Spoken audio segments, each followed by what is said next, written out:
Good morning and welcome to our Winter Solstice 2025 workshop. I'm super excited. The winter solstice for me is one of my most favorite times of the year. And I don't know if it's because I go at such a fever pitch all year. Like I'm just cranking all year. And then when the solstice comes, it feels like, oh no, this is my permission to stop. This is my time to come in and to cocoon and to rest. Nature is resting, it's the longest night of the year. And also, kids are off school, a lot of people are off work, and it just feels really natural, like exhale kind of time. So I really love the winter solstice. I also, my whole business is built on Svedjaya and self-study and exploring what our intentions are and creating the life that we want to create. And the energy of the winter solstice is very much about that reflective state, coming inward. Sometimes it requires shadow work. Sometimes it's just a reflection and looking back at the year that we just had. And I really love it. Another thing that I really love about the winter solstice is that I am from the Rose clan of Scotland, and I am Scottish, Norwegian, and so a lot of those areas of the world and that history really celebrates the winter solstice because it is the returning of the sun. So as the year has been coming to a close and winding down, it's really getting darker and darker, and there's sort of this perseverance that needs to happen. But once the winter solstice hits, that light returns. So in the Celtic traditions, the winter solstice, or it's also known as Yule, I'm going to read this little part here, is marked as a profound moment in the annual cycle, a time to honor the return of the sun after the longest night. To our Celtic ancestors, this wasn't just an astronomical event. It symbolized the triumph of light over darkness, hope in the face of despair, and life emerging anew from the stillness of winter. We are coming off of this year of the snake in Chinese astrology. It's the year of the snake. So there's been a lot of shedding this year. And so that can also feel difficult. And so this is kind of like that returning of the light after that. So the Celtics celebrated this moment with rituals around sacred fire. So we're having this bonfire tonight. The solstice is actually tomorrow, but it's Saturday, so we're doing it tonight. It symbolized the triumph of light over darkness. I already read that part. Here we go. Symbolizing the returning sun. They believed in the renewal of the earth's fertility, inviting in abundance and harmony back into their lives. So the reindeer, you'll notice that's in a lot of stories, even with Santa and his reindeer. Reindeer, often depicted in Celtic art and mythology, were seen as sacred creatures. These majestic animals thrived in the coldest, harshest conditions, representing endurance, guidance, and adaptability. Stories often told of reindeer guiding souls through winter landscapes, connecting the material and spiritual realms.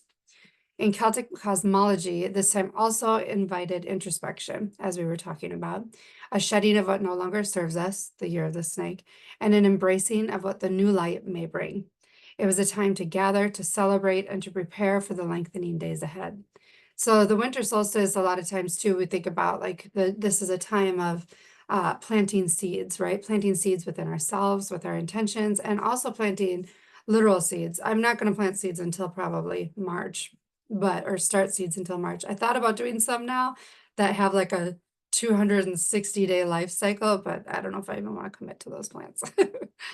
All right. Let's talk a little bit about the year of the snake, because the reason why I'm coming back to this is because it has been so significant this year. This is also in numerology. It is a 9-year, so that this combination is really profound right now. So according to the Chinese zodiac, 2025 is the year of the wood snake, and it began on January 29th and is lasting until February 16th. So you'll notice a lot of like the zodiacs or a lot of the astrology that's being talked about, even in the tropical astrology, in the Vedic astrology, Chinese astrology, it's all saying like mid-February is really when it's going to shift, right? But since the solstice is here and we come into this darkest night, we like to talk about it. So the snake is often associated with wisdom, with intuition, and inner transformation, and a shedding of old patterns. So much like a snake shedding its skin, it's a period of introspection, of strategic planning, and refinement rather than speed. So again, that's what I was talking about before. Like there's this speed of the whole year, but then we come down and it's kind of into the winter solstice. It's this time of pause and reflection. The year of the snake may have also felt really like a lot of things that you were trying to do, you just kept kind of hitting against a wall, or things kept getting not working out or being pulled away. And that was things realigning. That was the shedding, the letting go of things, letting go of habits, of relationships, of jobs, of maybe where you lived, letting go of things that you've outgrown and maybe weren't wanting to let go, or not wanting, but ready to let go, have been removed. So the wood element part of this enhances qualities of growth, flexibility, connectedness, and harmony with nature. So coming back in tune with nature, offering an energy that supports deeper understanding and a gentle personal evolution, rather than this like Kali Durga. If you've heard of Kali, she's one of the Mahavidyas, and she comes in and she just removes everything, whether you're ready or not. It can be a little startling. But this is not that. This is offering, What you know, did you say? What was the name of that?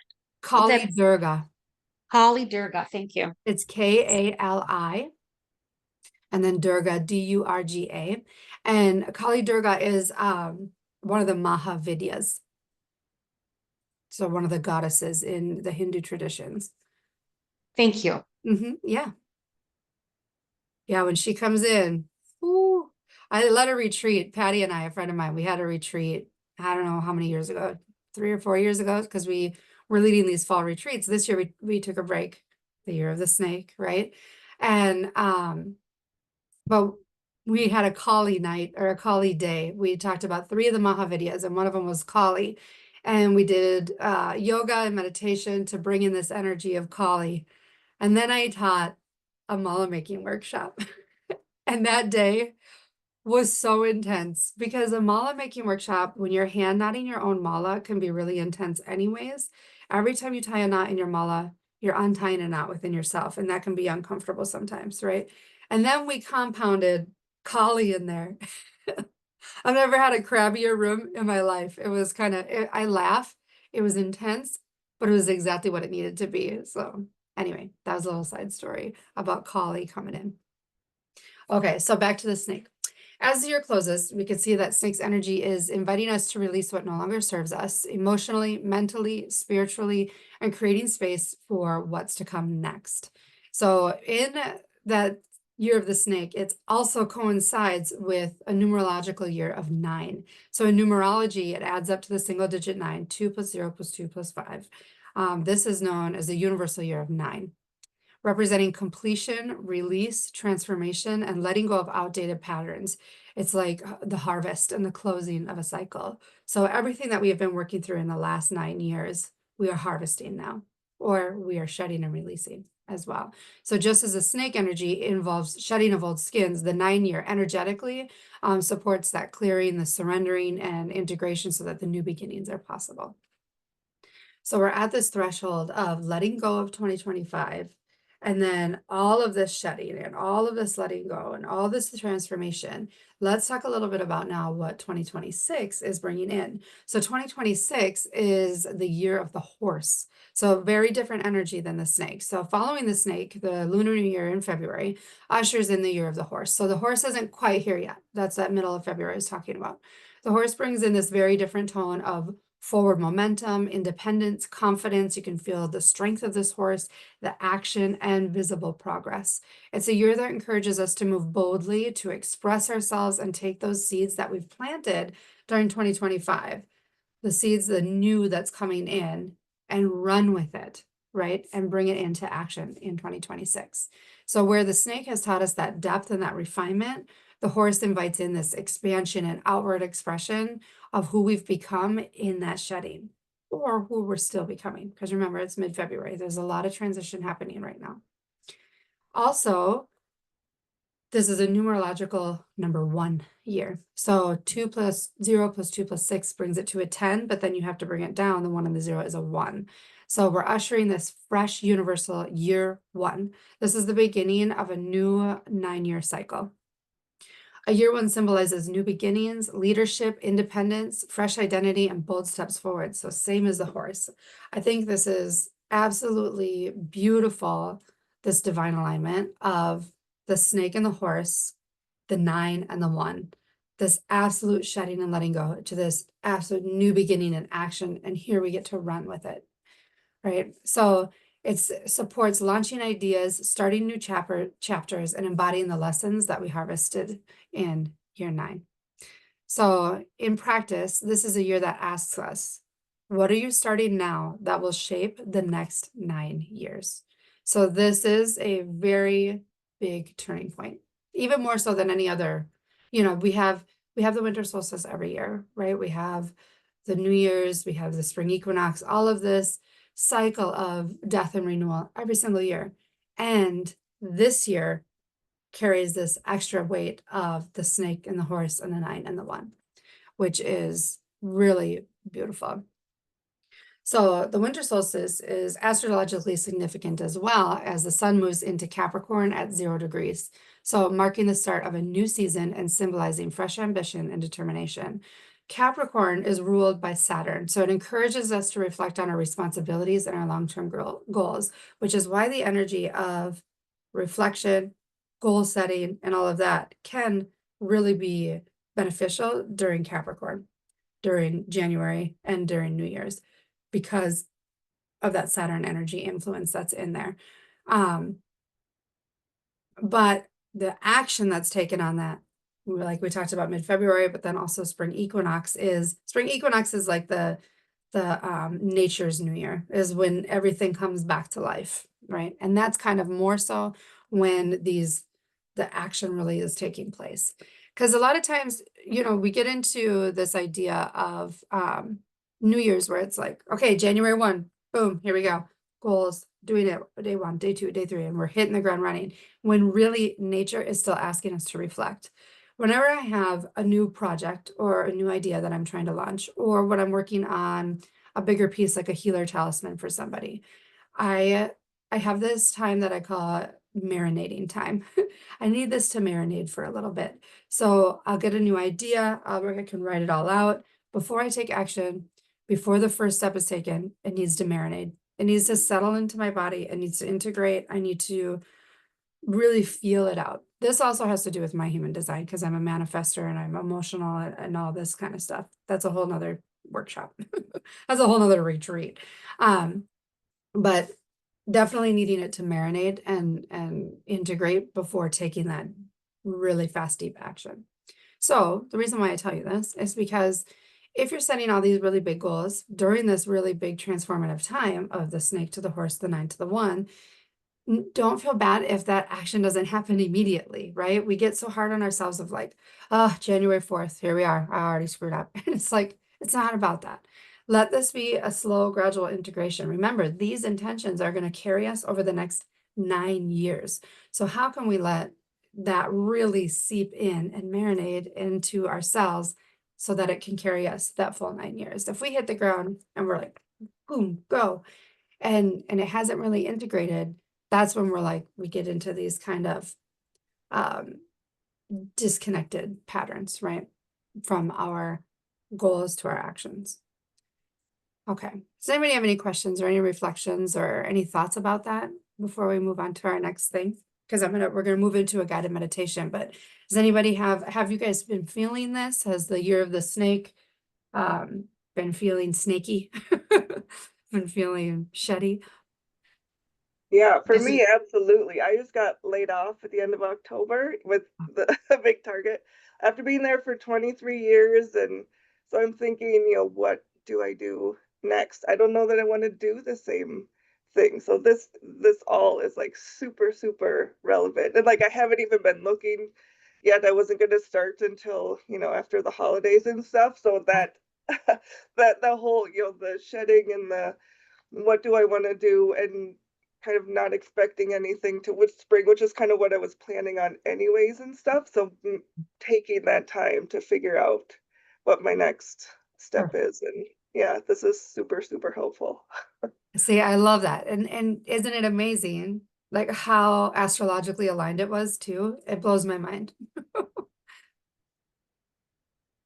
I liked how you said that it's not January 1st, because I feel like I've been trying to, like, the past few days, okay, I need to find a manifesting journal. I need to do, like, oh my gosh, January 1's going to be here and stuff, and do. And now that I know that astrologically, I'm still in the shedding, and that I have time to find this, Mhm. because I really need to let go and release everything and make sure that when I start this new 1 year, that I've got the tools and the things that I have in place, and that um, I don't have to do it on that date, that I really have still this time to completely still remove these things that, Mhm. and we've had three close family members in hospice since August. Two of them have passed. Oh, I'm And so so I just, sorry. it's like, this is, you know what I mean? So I'm Mhm. really like shedding the, not that that sounds horrible and death or No, whatever, but interesting.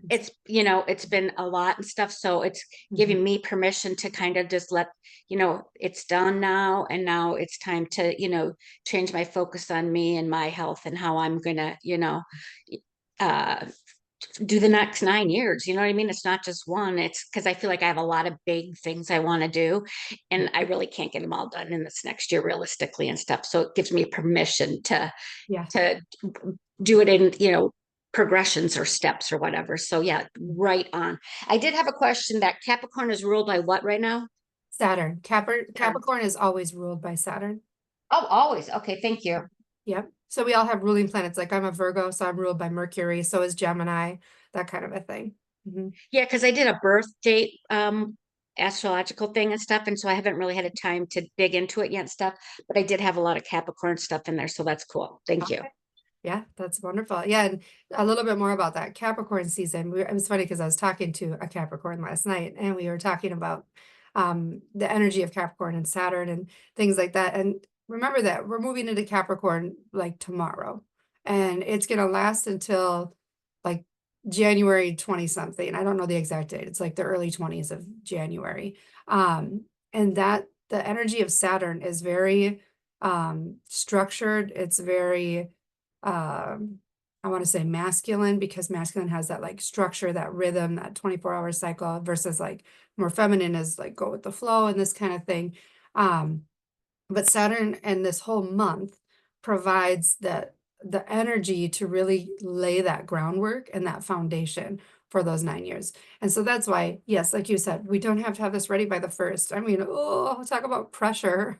Like, no, we have an entire zodiac season of Capricorn to lay this groundwork and to get things ready, you know. And also, we have to leave room for that to breathe, you know, because we might set these goals, we might set these intentions, and then we start on that path and we go, whoopsie, oh, not for me, not quite, right? Or we need to tweak it a little bit and like and leave that room. That's the feminine, right? So we're balancing this masculine energy of this is the plan, this is the structure, this is the discipline, this is the consistency, with the feminine of how am I feeling with this? Is this working for me? What is my intuition saying? How can I tweak the structure so that my intuition can flow and the energy can flow a little bit softer, right? So that we have this balance with it. Okay. That's what I had to Okay, I say. have one more question, and this is like just a general question. So when we're creating our tension for the day and we're putting on our bracelets or whatever, did you say right hand is giving and left hand is receiving? Yes. Okay, thank you. I just needed to validate that. Appreciate Yep. it. Yeah, you're welcome. And the other thing about that too is like, I'll notice when I am putting them on too, like the bracelets will kind of tell you what side they want to be on. Like, Mm. so I wear them on both, and then it's like, I try to move this one over here and it's completely uncomfortable. It's like, "Ugh, nope, nope, nope, put it over here." So they kind of tell you. It's interesting. So yeah, let the intuition speak with that a little bit too. Excuse me. Okay. Anything else before we move into our guided meditation time?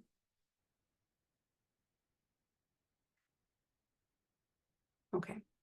I love guided meditation. So I, for about 5 years, was in therapy. It's been like a year and a half since I've gone, but I did 5 years of trauma therapy and EMDR. So EMDR is eye movement desensitization reprocessing. And part of that process is guided visualization. And I love guided visualization because it allows the Virgo Capricorn in me to let go of that control and allow things to flow and to move. And um, things to come forward that maybe wouldn't always come forward while I'm trying to hold that control, you know? So guided meditation is just a really beautiful practice.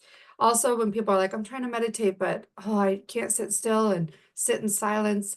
And I always like to say, I had a teacher say this to me, and I like to repeat it, that sitting in silent meditation when you're starting is like diving in the deep end when you're trying to learn how to swim. So guided meditation is a beautiful way to kind of come into this, and it also gives your mind something to focus on, which is what meditation is giving your mind something to focus on. So today's guided meditation, we're going to bring in these themes of the year of the snake and the nine, and moving and transitioning into the year of the horse and the one. So we can start, everybody's got their videos off already. So we can start by just finding a comfortable seated position, right? If you wanted to lounge or lay, just find a place to be comfortable. Just taking a moment there. And then once you are in a comfortable spot, you can gently close your eyes and allowing your body to settle into the surface that's beneath you. This may be a chair, a couch, the ground.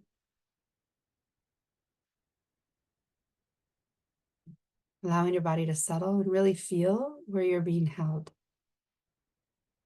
Feel how supported you are and grounded. Take a slow, deep breath in through your nose and a long, deep breath out through the mouth. Noticing the coolness of your inhale and the warmth of your exhale. As you inhale, you're filling the belly, the ribs, the chest. And as you exhale, releasing the shoulders, the jaw, the space between your eyes. Let your breath find an easy, natural rhythm. There is nowhere else to be, and there is nothing else to do. There is only the coolness of your inhale and the warmth of your exhale.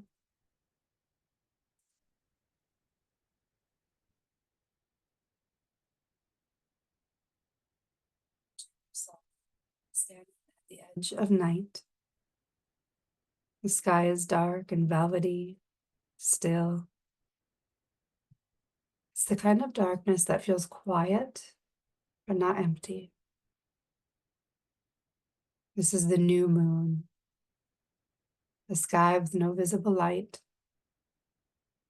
and the winter solstice, the longest night of the year.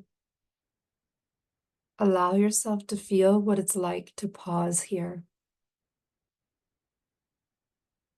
in the darkness, in the in-between. Notice that this darkness is not asking you to fear it. It is just asking for you to listen. What becomes audible when everything grows quiet?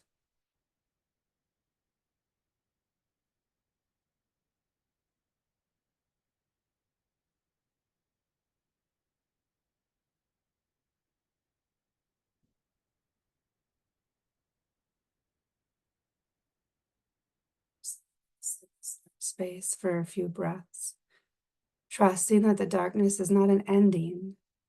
It's more of a womb, a beginning, a place of creation.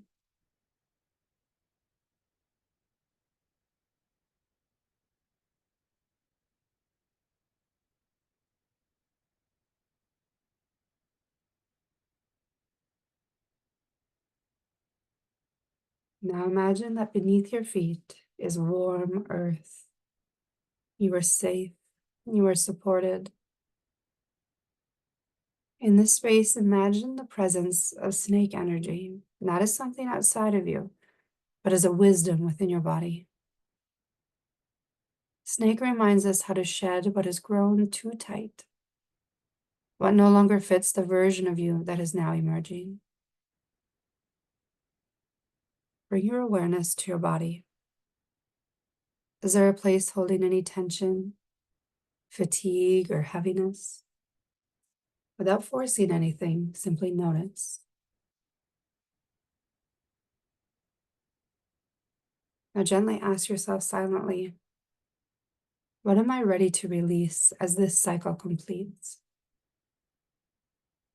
What skin no longer belongs to me? You don't necessarily need words for this. It can be images, sensations, or maybe even emotions that arise instead.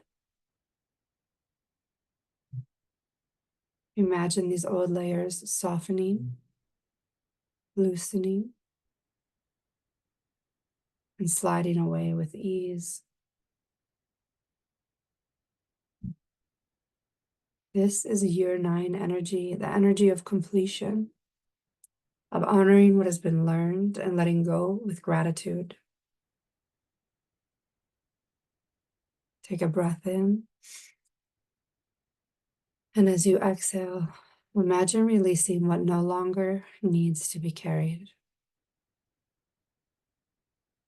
Stay here for a few moments, breathing and shedding, trusting that release makes space for something new. With each exhale, it slowly releases with ease and gentleness.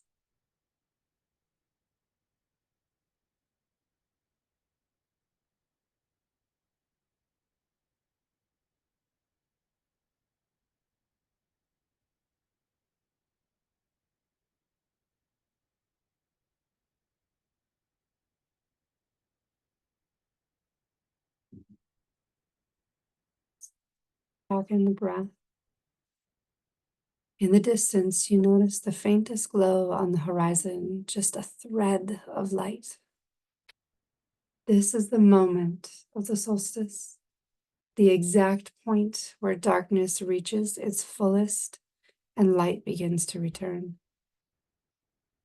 Feel this light not as something dramatic, but as a quiet certainty. Bring your awareness to the center of your heart. Imagine a small ember glowing there, steady, warm, and alive. This is not a demand for action yet. It is simply potential. With each inhale, the ember grows slightly brighter. And with each exhale, it settles deeper into your being. You are not rushing the light. You are trusting its timing. With every inhale, the ember is growing brighter. With every exhale, it's settling deeper into your being.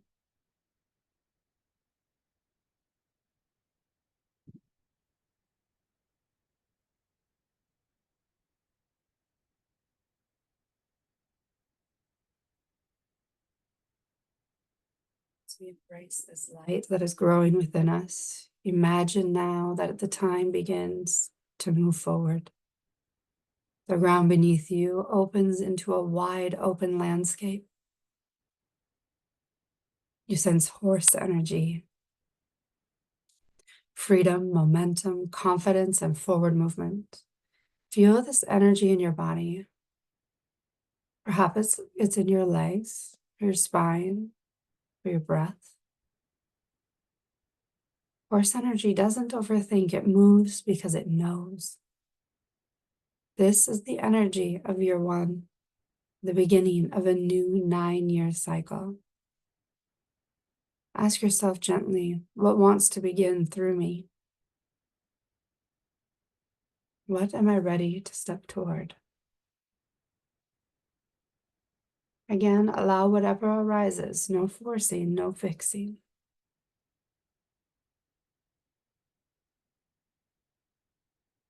What wants to begin through me? What am I ready to step toward?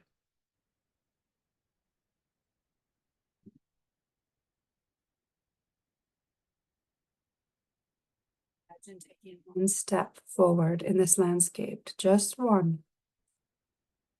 Not the whole plan, not the whole journey, just the first step. Feel the confidence in that moment, in that movement. Feel how your body knows how to begin. Let this image anchor itself in your nervous system. The feeling of forward motion that is aligned, not rushed.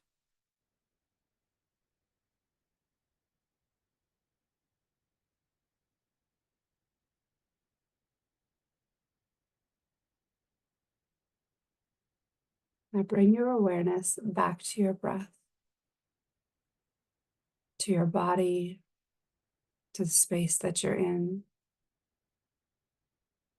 Notice how it feels to have released something and welcomed something new. You carry both wisdom and momentum now, depth and direction, stillness and movement. At the winter solstice, we stand at a threshold between what has been and what is becoming. May we honor what we release, trust what is gestating, and step forward with clarity and courage as the light returns. Take one final slow, deep breath in and a long breath out. Keeping your eyes closed. Rub your hands together till you feel heat in the palms of your hand. Cover your eyes. Take a full deep breath in and deep breath out. Gently blink your eyes open and then release your hands down. We're going to take a moment here to grab your journal, and we'll just take just a couple minutes here to write down what came up for you, what kind of feelings, sensations, colors, imagery came up while you were doing that guided meditation, both in the sense of shedding and in the sense of taking that first step.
And pause the recording. I realize I can do that. Okay, so coming back into the group here, does anybody have anything that they want to share that came up for you during that meditation, or anything that you want any feedback or anything like that? Or just to share your experience with the energy of shedding and the energy of stepping forward?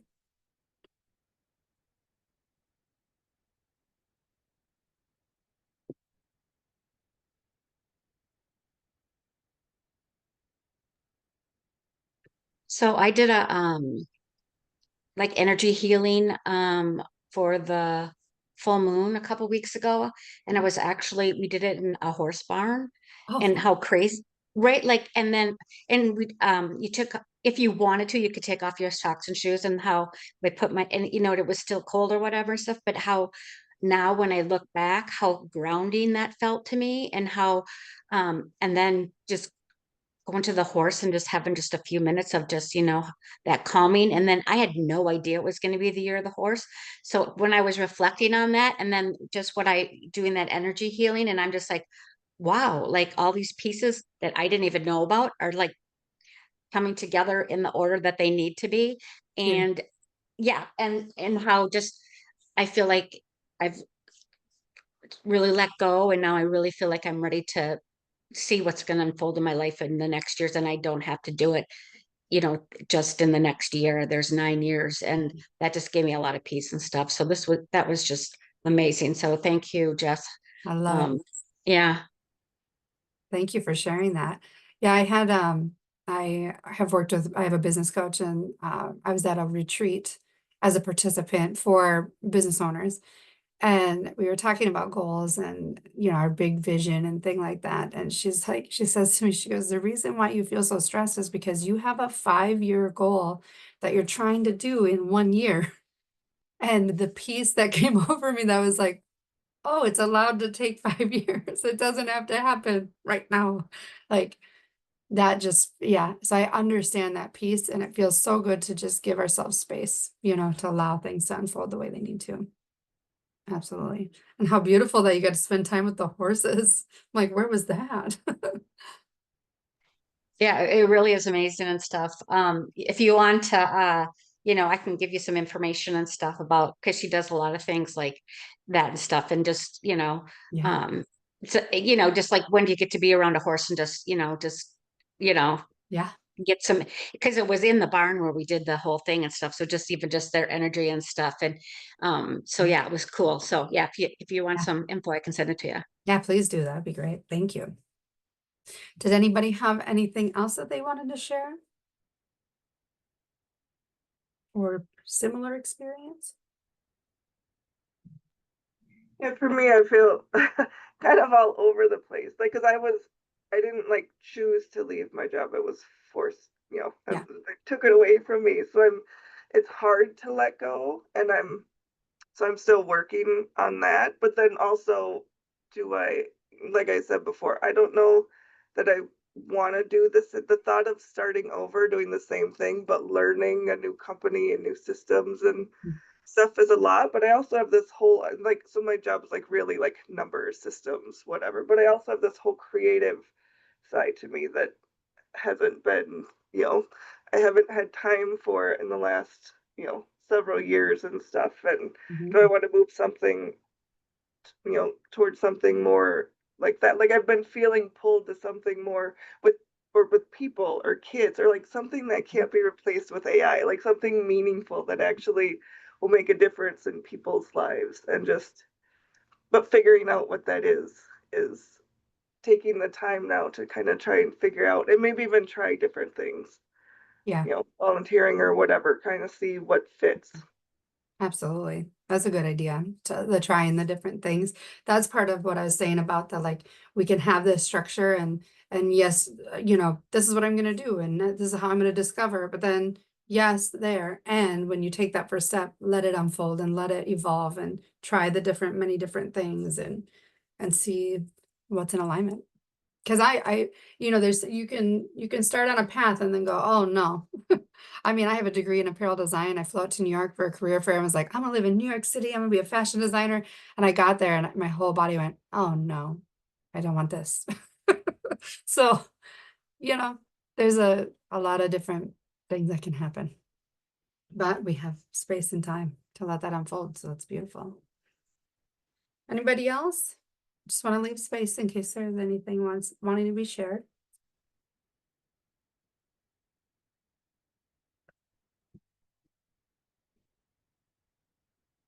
Okay, so this next part, you are going to need your journal. I'm actually going to, I am going to email you these too. So it's a huge list that I have here for you of reflection questions. I'm talking like really big.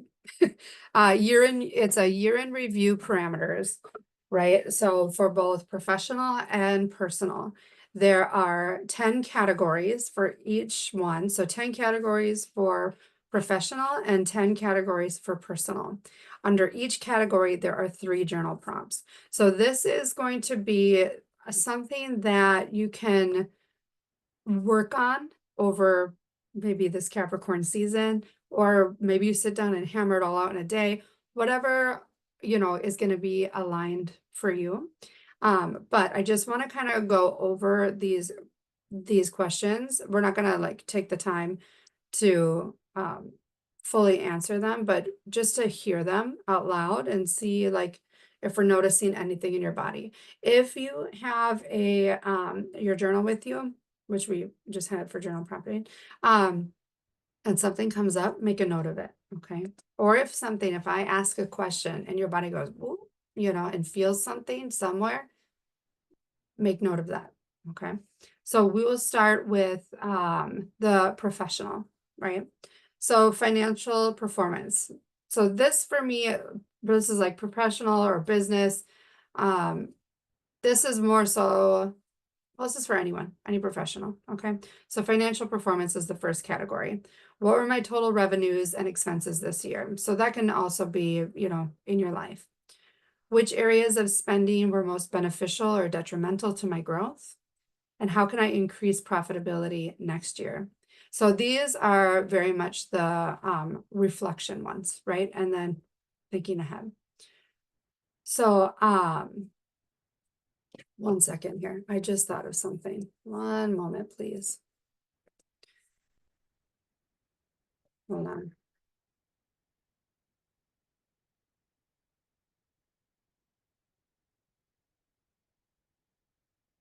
Oh, all right.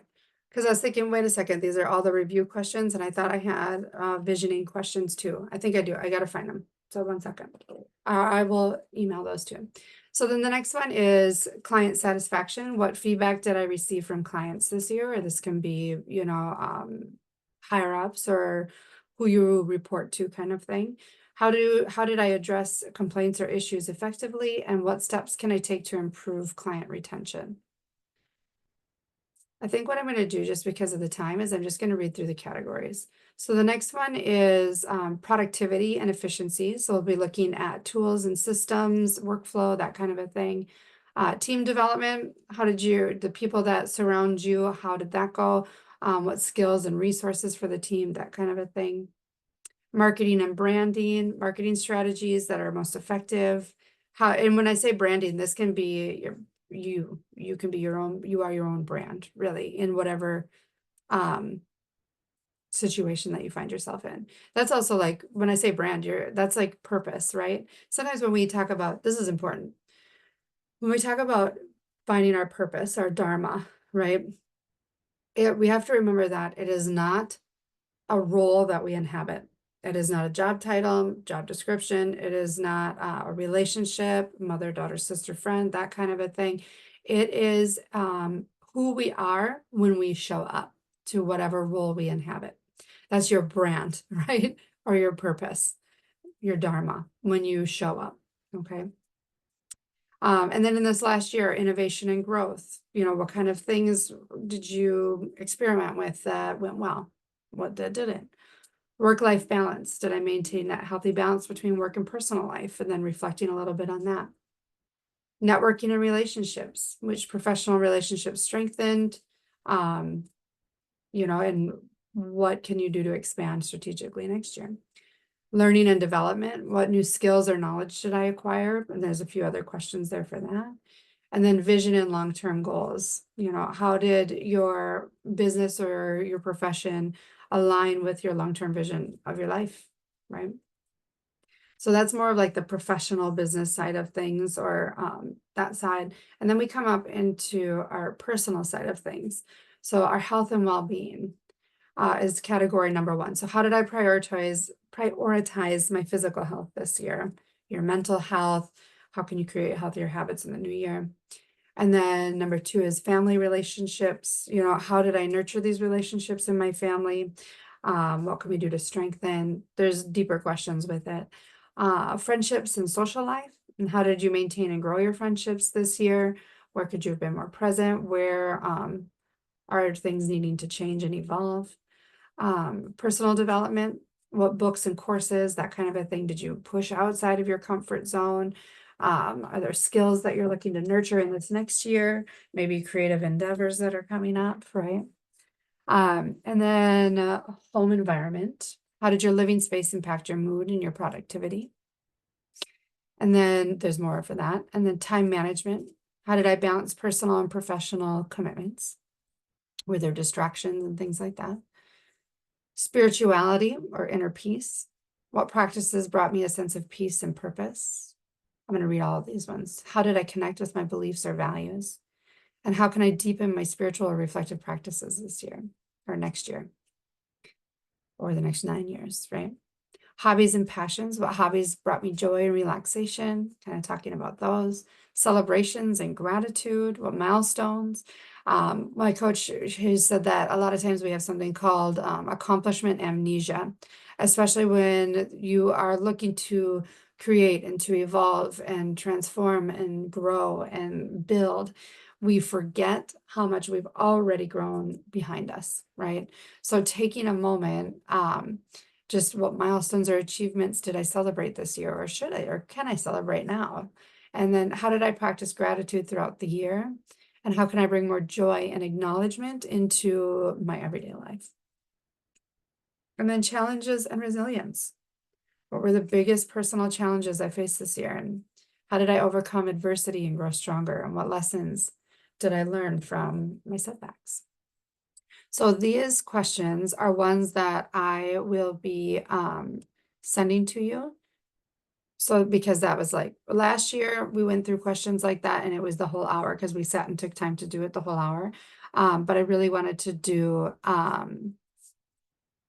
more about the solstice, and because it's such a pivotal solstice this year. Oh, here we go. Yeah, year ahead prompts. Okay.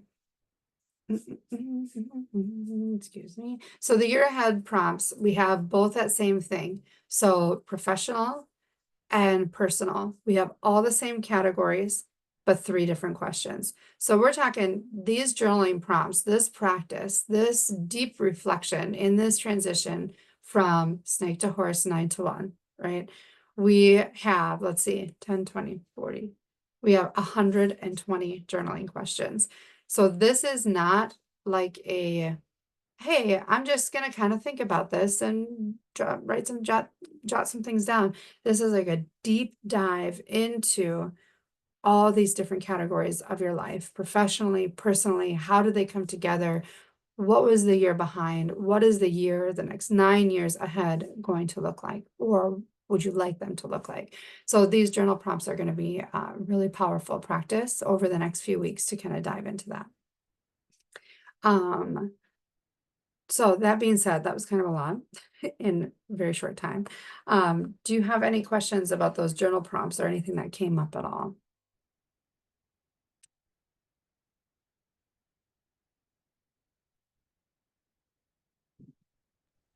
No questions, just this is super, super helpful. I'm excited to like this is going to be so helpful for me for this next stage and figuring things out and reflecting and then also looking forward. Thank you so much for this. Yeah, you're welcome. It's like my favorite thing.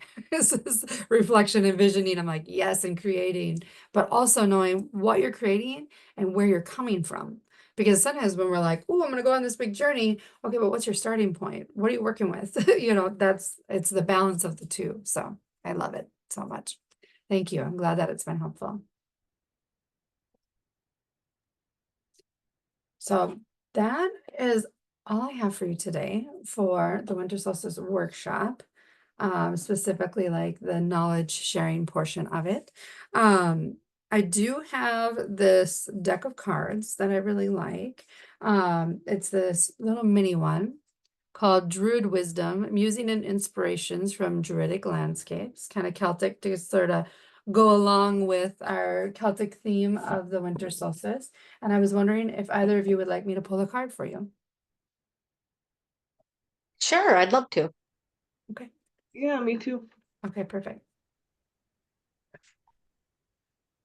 So this deck has like different places on each of the cards, but then kind of talks about the energy and the meaning behind each of them. Okay, so this one is for Lisa. You know what? Thanks for coming. I'm going to stop the recording here and then we'll do our readings.